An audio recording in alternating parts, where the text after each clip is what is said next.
আসসালামু আলাইকুম রহমতুল্লাহি বারাকাতু।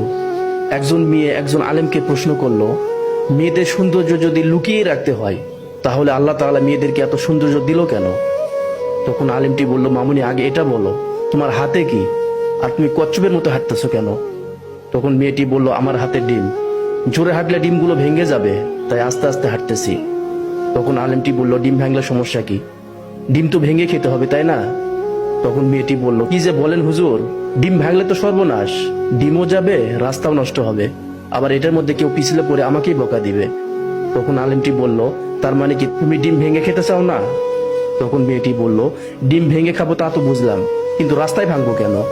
বাসায় নিয়ে গিয়ে আম্মুকে দিব, আম্মু রান্না করার সময় ডিম ভেঙে রান্না করবে। তখন আলেমটি বলল, দেখো মামুনি, সামান্য একটা ডিম ভাঙার জন্য নির্দিষ্ট স্থান ও পাত্র আছে, সবাই তা জানে।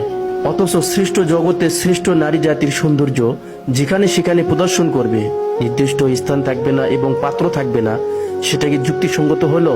শোনো মেয়ে, নারীদের সৌন্দর্য প্রদর্শনের জন্য নির্দিষ্ট স্থান ও পাত্র আছে, সেখানেই সৌন্দর্য প্রদর্শন করবে, অন্য কোথাও না।